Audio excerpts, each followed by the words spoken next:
क्योंकि ये मूंगे जानवर है, उसकी अगर दिल से दुआ निकल गई तो आपका बेड़ा पार हो गया है। मैं सिर्फ जो ये देख रहे हैं और दुनिया जो है उसको ही मैं अपना परिवार मान के चलती हूँ। तो बस ये परिवार के से एक ही गुजारिश है, मुझे सपोर्ट करिए। तो सिर्फ और सिर्फ मैं दो हाथ जोड़ के यही विनती करती हूँ कि आप मुझे सपोर्ट करिए। माता जी, आगे हमने बात की आपके जीवन के संघर्ष के बारे में, तो हम थोड़ा जानने जानना चाहते हैं कि किन्नर की ज़िंदगी का अनेक रहस्य है, लोगों में अनेक मान्यताओं रहती है, गैर मान्यताओं रहती है, कोई सही है, कोई गलत है, तो उसके ऊपर हम थोड़ा प्रकाश पाड़ेंगे कि आज जो है विदेश के किन्नर जो है वो पीएचडी कर रहे हैं और हमारे देश के किन्नर जो है वो भिक्षुवृत्ति करते हैं, क्या महत्व उसके बारे में थोड़ा बताइए। हाँ, उसके बारे में अगर मैं बताऊं तो सबसे पहले किन्नर जवाबदार नहीं है, ट्रांसजेंडर जवाबदार नहीं है, वो जवाबदार है समाज। समाज में ठुकराए गए, जब परिवार ही अगर ये सोचता है कि अगर मेरा बच्चा ऐसा है तो वो अगर शर्म अनुभवते हैं, तो उससे ही पता चल जाता है कि इंसान को अगर ये किन्नर अगर जन्म रहता है तो उसको मजबूरी से, कहते हैं ना कि कोई रीज़न नहीं रहता है, कोई रास्ता नहीं रहता है, तो वही एक रास्ता बचता है कि उसको गुजरान चलाने के लिए क्या करें। तो उसको भिक्षुवृत्ति उसके लिए ही करनी पड़ती है क्योंकि समाज स्वीकृत नहीं करता है। अगर समाज ही अगर चाहे कि भाई हम लोग के जैसे इंसान जो है, थर्ड जेंडर है, ट्रांसजेंडर्स है, किन्नर है, तो चाहता है कि अगर सोसाइटी चाहती है कि भाई वो जॉब करे, उसके लिए प्लेसमेंट्स खड़ी करे, प्राइवेट सेक्टर्स में अगर जॉब्स खड़ी करे, तो हो सकता है। बट वो होना चाहिए, हमारी सोसाइटी में वो चीज़ एक्सेप्टेंस होनी चाहिए। पर मैंने देखा है सिर्फ और सिर्फ गुजरात में ही इतना ये जॉब और बिजनेस का प्रॉब्लम्स है। बट मैंने देखा है कि भाई नॉर्थ में दिल्ली है, पंजाब है, या फिर लुधियाना है, हरियाणा है, और साउथ में भी मैंने देखा है कि अब ट्रांसजेंडर्स को जॉब मिलनी चालू हो गई है, चाहे वो प्राइवेट सेक्टर हो या फिर गवर्नमेंट सेक्टर हो। गवर्नमेंट भी 1% रिजर्व सीट हमारे लिए दी गई है। गवर्नमेंट ने हमें वो सब चीज़ दी है जो अदर जेंडर्स यानी कि मेल और फीमेल को दी है, वैसे हर एक चीज़ के ट्रांस राइट्स हमारे हैं। गवर्नमेंट भी हमारे 1% रिजर्व सीट है, जहाँ अगर कोई ट्रांसजेंडर बच्चे को अगर वो जॉब जॉब करना चाहता है तो गवर्नमेंट भी जॉब कर सकता है। क्योंकि यहाँ पे लैक ऑफ, कहते हैं ना, एजुकेशन और लैक ऑफ माइंड रहता है, जैसे कि किसी को पता नहीं रहता कि भाई हम लोग के जैसे भी जॉब है। गवर्नमेंट में इंडियन गवर्नमेंट हैज़ राइट्स, हमें ट्रांस राइट्स है। We are living in the independence society, we are living in the independence country. हम लोग एक स्वतंत्र देश में रहते हैं, उसमें हर एक को जीने का हक है। ठीक है, हाँ, जेलसी और कहते हैं ना कि एक ईगो, वो हर एक इंसान में रहता है। ठीक है, अगर आप आगे बढ़ रहे हो और आपको अगर कोई जेलस करता है, आपसे फील होता है, आपको अगर जेलसी से आपके ऊपर कोई प्रहार करता है, तो वो एक डिफरेंट चीज़ है, वो एक पर्सनल मैटर हो गया। ठीक है, पर फिर भी आगे बढ़ते चलो। और अभी तो मैंने यूपी में मैंने पढ़ा था, और वहाँ पे 15 ट्रांस विमेन को पुलिस में भर्ती किया गया है। और विधानसभा में भी एक सीट है जहाँ पे एक सांसद बने हुए हैं। और मैंने देखा है कि गोरखपुर में भी एक एमएलए बन चुके हैं ट्रांसजेंडर। तो हर एक चीज़ पॉसिबल है। जैसे कि गुजरात में ये सब चीज़ों का कहते हैं ना, कंजर्वेटिव है वो। ठीक है, सोच मैं बोल रही हूँ कि आप फ्री माइंड नहीं पर डेवलप करो। अगर आप गुजरात को, सूरत को, जैसे मैं सूरत अड़ाजन में हम लोग, मेरी शॉप है, सिंगापुर बनाना चाहते हो तो सिंगापुर जैसा डेवलप माइंड भी करो। जैसे मैंने देखा है गुजरात में लोग कहते हैं कि जॉब के लिए भी बहुत प्रॉब्लम्स होती है। तो मैं चाहती हूँ कि अगर गुजरात वाले देख रहे हैं तो प्लीज़ आप ओपन अप होइए। अगर कोई जॉब करना चाहता है तो प्लीज़ उसको जॉब दीजिए, चाहे वो अगर 10,000 हो, 15,000 है, salary doesn't matter, but we want to earn, हमें मेहनत करके खाना है। ठीक है, जिसको नहीं मेहनत करनी है, जिसको बैठ के ही खाना है, उसको छोड़ दीजिए, पर जो करना चाहता है उसको करिए। क्योंकि मैं यहाँ पे बिजनेस करती हूँ, मुझे पता है कितना स्ट्रगल होता है। हर एक महीने के एंड में रेंट भरना, फैमिली को देखना, रिस्पॉन्सिबिलिटीज में आपकी तरह ही कमा के खाती हूँ और अपना गुजरान चलाती हूँ। नॉर्मली मुझे पता है कि भाई कैसे सोसाइटी में रह के अर्न करके कमा के खाते हैं, क्योंकि इट्स वेरी डिफिकल्ट। क्योंकि जैसे ही महीना पूरा हो जाएगा तो भाई यहाँ पे 20,000 का भाड़ा है, वो रेंट करो। कमाएगा इंसान तो पता चलेगा उसको।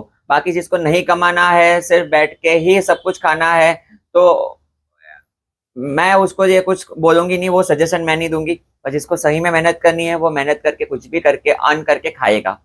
तो यही मैं बताना चाहती हूँ कि भिक्षुक वृत्ति भी है, हम लोग तो पुरानों से हुए, और हमें तो राम युग से, हमें हम लोग राम युग से वरदान दिया गया है।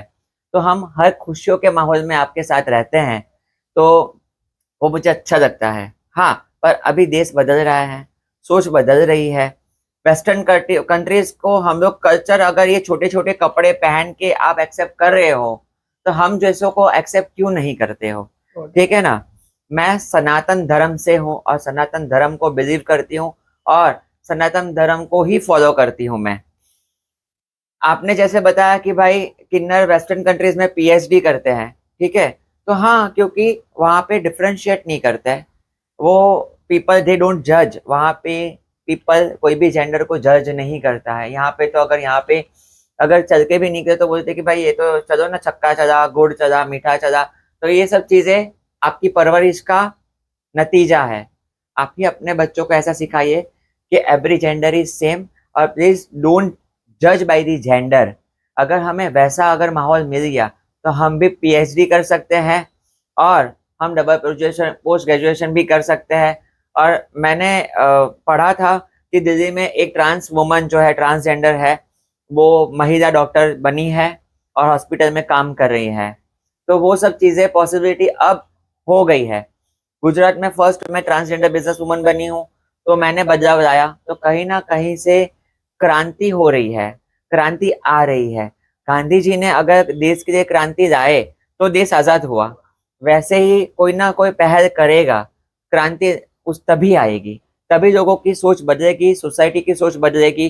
तभी सोसाइटी में अगर हमारा जैसा बच्चा हुआ, तब फैमिली उसको एक्सेप्ट करेगी, उसको पढ़ाई लिखेगी और उसको एजुकेट करवाएगी, और फिर बड़ा करेगी। तो बट ऑब्वियस है वो इन सब चीजों में नहीं पड़ेगा, और वो जॉब और बिजनेस जरूर से करेगा, है ना। तो सबसे पहले तो एजुकेट करवाना है कि भाई हम जैसे बच्चे हैं तो उसको प्लीज परवरिश करवाइए, अपने पास ही रखिए और बड़ा करिए। अगर कोई भी आपके ऊपर, जैसे कि कहते हैं ना कि कुछ ऐसा होता है कि भाई कम्युनिटी कम्युनिटी वाले ही जेलस होते हैं, कम्युनिटी कम्युनिटी वाले एक दूसरे पे हमला करते हैं। पर अगर परिवार स्टैंड लेगा, अगर सोसाइटी स्टैंड लेगी, तो हर चीज मुमकिन है कि आप कर सकते हो। पहले तो अगर माँ बाप का सपोर्ट होगा तो कोई आपको कुछ नहीं कर सकता, आपके बच्चे को कुछ नहीं कर सकता। क्योंकि अगर आपके घर पे कोई विकलांग बच्चा जैसे कि पैदा हुआ है, जन्म लेता है, ठीक है, दिव्यांग बच्चा जन्म लेता है, तो आप उसकी परवरिश कैसे करते हो? Last end moment of life तक का उसका सोच लेते हो। तो हमारे जैसा बच्चा पैदा होता है, जन्म लेता है, तो क्यों आप नहीं सोचते हो? हम भी तो एक इंसान ही है, हमें हाथ पैर है। तो अगर फैमिली एक्सेप्टेंस रहेगा तो ये सब चीजें धीरे धीरे धीरे 5-10 साल के बाद ये नाबूद हो जाएगी, निकल जाएगी, फिर एग्जिस्ट नहीं करेगी, और एक हमारे जैसा बच्चा एक जॉब और बिजनेस कर पाएगा। तो education is most important, in specially in Gujarat. India में तो अब बदलाव आ चुका है, गुजरात में भी बदलाव लाना जरूरी है। आपने बताया कि मैं बिजनेस कर रही हूँ, तो आपकी शॉप के बारे में और क्या आपका बिजनेस है उसके बारे में थोड़ा बताइए। जी, फर्स्ट ऑफ ऑल मैंने स्ट्रगल से लेके अभी तक, मैंने पहले मेरी पेट शॉप थी, फिर जागृति नमकीन करके मेरी शॉप थी। अब है जागृति वास्तु एंड पूजा स्टोर, जहाँ मैं क्रिस्टल बीड्स के माला, ब्रेसलेट्स और स्टोन्स के बने हुए क्या कहते हैं, टम्बल्स है, ट्रीज है, तो वो मैं रखती हूँ। वास्तु के और पूजा की हर सामग्री रखती हूँ, और मैं जेम स्टोन में भी डील करती हूँ। तो रियल स्टोन्स के ब्रेसलेट्स मिलते हैं जो एनर्जाइज है, टोटली अभिमंत्रित है, और कहते हैं कि अगर वो पहनने से हर एक मुश्किल दूर हो जाती है। अगर कोई ग्रहों का दुष्प्रभाव भी हो रहा है तो वो कहते हैं कि हम लोग ग्रह की विटियां पहनते हैं, मालाएं पहनते हैं। तो वैसे ही रियल स्टोन्स की अगर कोई भी आप ब्रेसलेट या माला अगर पहनते हो, उसका कंसल्टेशन मैं करती हूँ। तो अगर चाहते हो तो आप कंसल्टेशन भी कर सकते हो। और ब्रेसलेट्स माला में डील करती हूँ, जो क्रिस्टल बीड्स कहते हैं, और जेमस्टोन से भी। और मेरी सूरत अडाजन में मेरी शॉप है। सबसे मेन इम्पोर्टेंस बात यह ये है मेरे वहां से खरीदने की, कि मैं एक गुजरात की ट्रांस वुमन बिजनेस वुमन हूँ, ट्रांस महिला बिजनेस वुमन। अगर आप मेरे से खरीदी करोगे तो मैं खुद मोटिवेट होंगी, इंस्पायर होंगी, और मैं दूसरे लोगों को भी मैं मोटिवेट और इंस्पायर कर पाऊंगी। साथ में मेरा घर का गुजरान चल पाएगा, जिससे मुझे ताकत और मिलेगी और मैं और अच्छे से अपना जो मेहनत करके गुजरान चलाना है तो मैं अच्छे से वर्क कर पाऊँ। तो सिर्फ और सिर्फ मैं दो हाथ जोड़ के यही विनती करती हूँ कि आप मुझे सपोर्ट करिए, मेरे वहाँ से आप परचेज करिए, जिससे मेरा घर का गुजरान चले, मेरे माँ बाप का मैं पाल सकूँ, मैं मेरी रिस्पॉन्सिबिलिटीज निभा सकूँ, क्योंकि मेरे घर पे मेरे कोई भाई बहन नहीं है और मैं खुद अकेली हूँ जो मैं ये कर रही हूँ, संघर्ष कर रही हूँ, क्रांति ला रही हूँ। मैं सिर्फ जो ये देख रहे हैं और दुनिया जो है उसको ही मैं अपना परिवार मान के चलती हूँ। तो बस ये परिवार के से एक ही गुजारिश है, मुझे सपोर्ट करिए, जिससे मैं गुजरान चला सकूँ और मैं आगे बढ़ सकूँ। माता जी, हमने सुना है कि आप बिजनेस के साथ साथ सेवा में भी आगे रहते हैं, तो क्या आप सेवा करते हैं उसके बारे में थोड़ा हमारे दर्शक मित्रों को बताएं। जी, कहते हैं ना कि एक ही लाइन में सेवा ही परमो धर्म। आपके अगर कर्म पिछले जन्म के हो या आगे के जन्म के हो, अगर वो अगर बुरे हैं तो उसको बदलना है तो आप सेवा में जाइए और वो धर्म करिए जो सेवा का है। सबसे ऊपर धर्म है सेवा का। तो मेरा रेगुलर रूटीन मेरा बन चुका है कि मैं रोज गायों को खिलाने जाती हूँ, और गौ माता है मेरी, और जिसके अंदर 33 कोटि देवी देवता है, और उनको मैं सेवा करने जाती हूँ उनकी। सबसे पहले सुबह में उठ के फिर काल भैरव जी का जो वाहन है उनके लिए मैं भोजन का आरंभ करती हूँ और उनको भोजन देती हूँ। मेरे वहां पे भी आप शॉप में देखोगे तो काल भैरव जी के वाहन, जो जिसको हम लोग डॉग्स कहते हैं, तो वो भी यहाँ पे मेरे शॉप में आप देखेंगे तो है। तो उनको भोजन देने जाती हूँ मैं, गौ माता को भोजन देने के लिए जाती हूँ। ये मेरा नित्य क्रम हो गया है, क्योंकि मेरे पास कुछ नहीं था। तब से लेके मैंने निश्चय किया था कि मुझे कुछ करना है। तो और बहुत सारी ऐसी संस्थाएं हैं जहाँ पे मैं सेवा करने जाती हूँ, पर मेरे से जितना हो सकता है उतना मैं करती हूँ। मैं इतना भी नहीं है कि मेरे पास बहुत कुछ है मैं कर रही हूँ, पर जो कुछ भी है उसका मैं कुछ प्रतिशत हिस्से का मैं सेवा में देती हूँ। क्योंकि चाहे मेरा ये जन्म कि कोई भी कर्म में या तो फिर कोई भी जन्म का हो, मैं आगे अगला वाला जन्म मेरा अच्छा हो, मैं वही सोचती हूँ। तो इससे मैं सेवा परमो धर्म से आगे बढ़ के मैं सब चीज़ों की, सब हर एक मनुष्य की या तो फिर प्राणी पक्षियों की मैं सेवा करती हूँ। क्योंकि ये मूंगे जानवर है, उसकी अगर दिल से दुआ निकल गई तो आपका बेड़ा पार हो गया है। तो इसी वजह से पहले से मुझे जानवर से लगाव इस वजह से है, क्योंकि वो मेरी जो लैंग्वेज है, मेरी जुबानियाँ है, मैं जो बोलती हूँ, मैं सोचती हूँ, वो समझते हैं। अगर इंसान एक बार नहीं समझेगा पर वो समझेगा।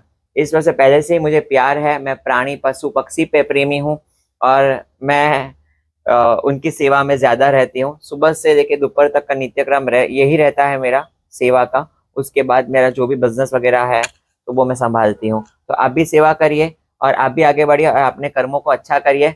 ये एक उदाहरण मैं बता रही हूँ। जय माता दी।